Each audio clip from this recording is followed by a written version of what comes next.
she has been assigned as my liaison. There's, I mean, as you know, the DHS handles a number of programs. Okay, is it it's some on third floor? Like it's not food or medical? Yeah, it does involve food. But I'm supposed to talk to a person who's not directly connected to Lori Miller, who I would much rather talk to. Oh, you want Sherry Duncan? Is that who you want? Yeah. Okay, 1 second. Sorry.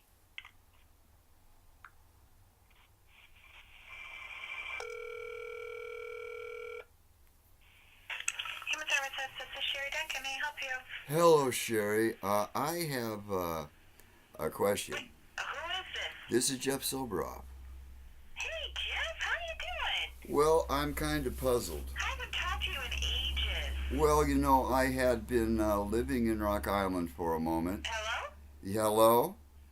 Jeff, your phone isn't working. Can you call back? Are you there? Can you hear Oh, me? yeah. Yeah, now I can, but I couldn't hear you before. Well, look, I have a cricket phone, so you really can't expect to hear every word I say, I guess.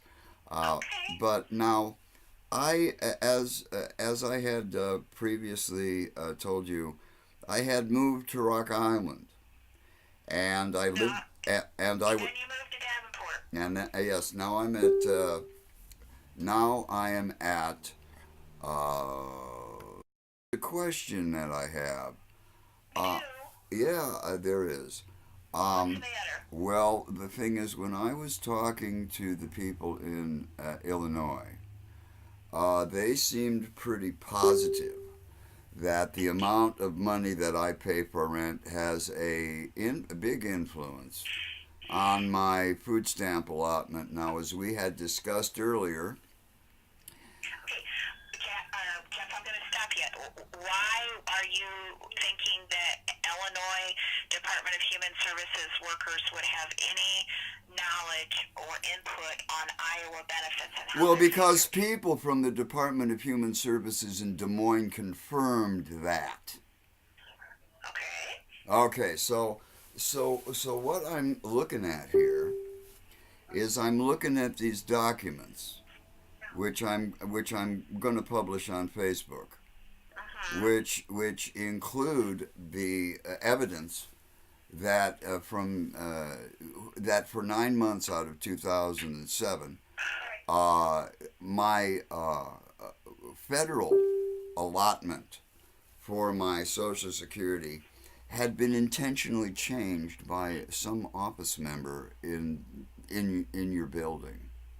Hey, Jeff, you and I have talked about this Well, same now, now, exact now, thing like a well, wait a dozen minute, times. wait a minute, wait a minute. It's it is. Look, I'm not interrupting you. But let's go through this like it's a discussion where you're talking to a person who at least deserves a little bit of dignity and respect, just simply because they've got a head, two arms, and two legs, and they're like humanoid at least. Now, the fact of the matter is that the that my rent payment has a big difference in what I receive in my food stamps.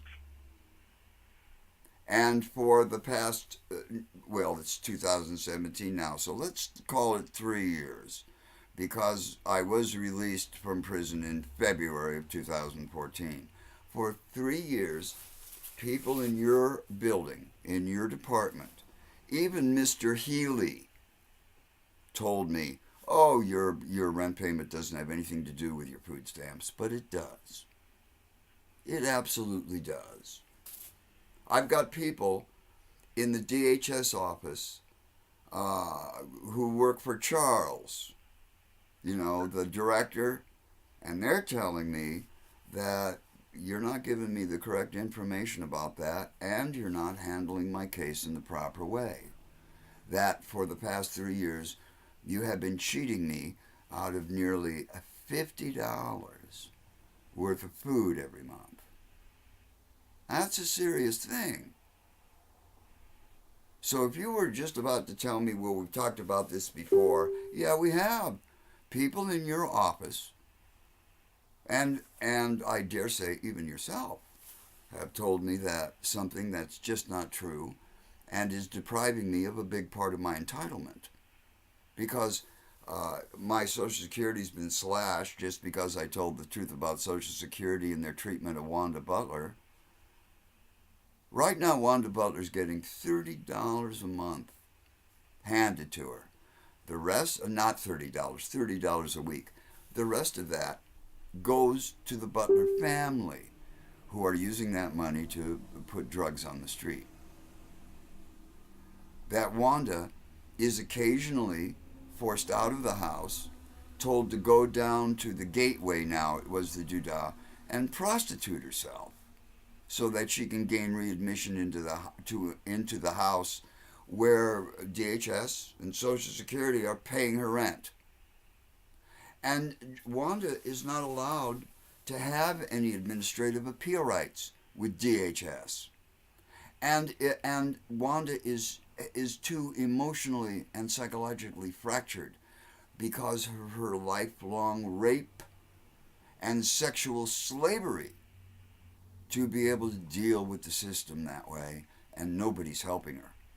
I saw Wanda last year when she went, because I knew she was still getting $30, even though I had no confirmation of that. You know, I waited around that office on the street, sometimes in the rain, and I caught up with Wanda. Wanda hasn't had any dental care. Wanda looks like hell. And I know that Wanda's using. And I know the only reason why Wanda is still using is because people who can't afford it, because they're using her Social Security money to obtain drugs to sell, is on drugs. I know what's going on with Wanda. I lived with her for a long time. I know when she's using.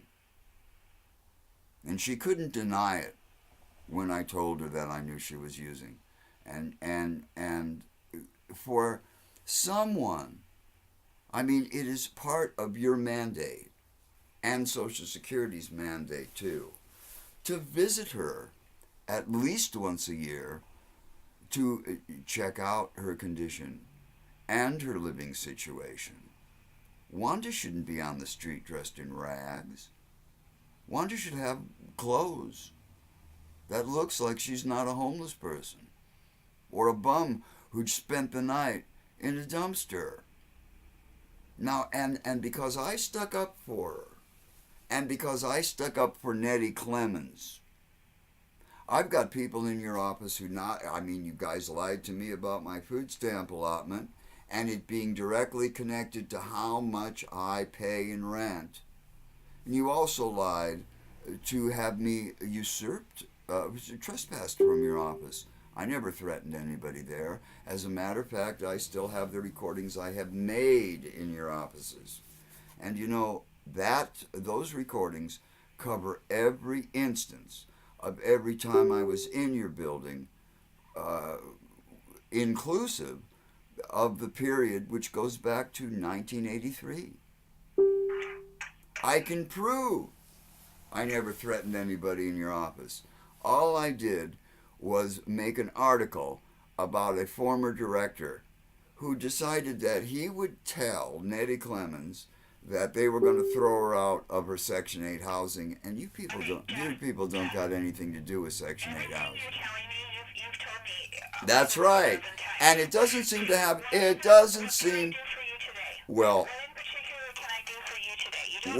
okay, so when is my rental payment going to have an influence on my food stamp benefits? Has it ever? Yes, it has. It has. But you know, when? It's part of the rules. Okay. It's part of the rules. So Okay. Well, you see, that's the thing. That's the thing. But I've been not only denied of my administrative appeal rights because you people purposely. That's not true. Well, Wait a minute. Wait a minute. I paid $30 for a subpoena to be delivered less than half a block away. Did you do that recently? No, no, no. That was during my last. That was during my last appeal. Okay. And the thing is, So uh, you need appeal paperwork? wait a minute. You know, if you interrupt a person, Here's the thing. You're yelling at me. I'm not yelling at you. You are. Well, Yes, you are. I believe the. I believe the. I believe the recording. I believe the recording that I'm making will prove that I'm not. Okay, and that's fine. Okay, so anyway, So do you need me to send you appeal paperwork? no, what I need you to do, you can either do one of two things. You can either tell me, yeah, your rent payment does have an effect I'm on not you. going to do that. Oh, you're not. So you're not. So wait, are you going to tell me that my rental payment doesn't have anything to do with my food stamp allotment? Nope. I'm not going to do that either. Ah, well, you see, I've been denied my administrative appeal rights, and I've even been denied the action of getting a truthful answer and a straight answer and a direct answer from a person. Answer something that I don't have knowledge about. Well, good. Why don't you connect me with a food stamp worker? Because due to your history with My history. Yes, this has been you and I some. have a great relationship. Yeah, really. I'm talking to a liar, and I know it. I know I'm talking to somebody who's evasive, and I know it. The fact of the matter is, you don't want to give me any answers. Now it is part. It is part. It is part. It is part. That I am not a caseworker. I've told you. Well, I should be allowed to. Well, I should be allowed to talk to a caseworker. Shouldn't I? I'm asking for. Look. You listen. You guys refuse to give me. You guys refuse to I give. can let you talk to a supervisor. You mean a supervisor who's super? You mean a supervisor who's like involved in casework, who knows about the rules? Absolutely. Well, good. Why don't you connect me with that person right now? Well, I'm not going to connect you, but I'm going to ask you for your phone number, and I'm going to have them call you.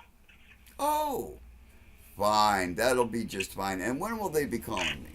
Well, I'm not going to give you an exact time, because if I did that and they didn't call you back at the exact time, you'd be upset. So I'm just going to be truthful. And I'm not talking about an exact time.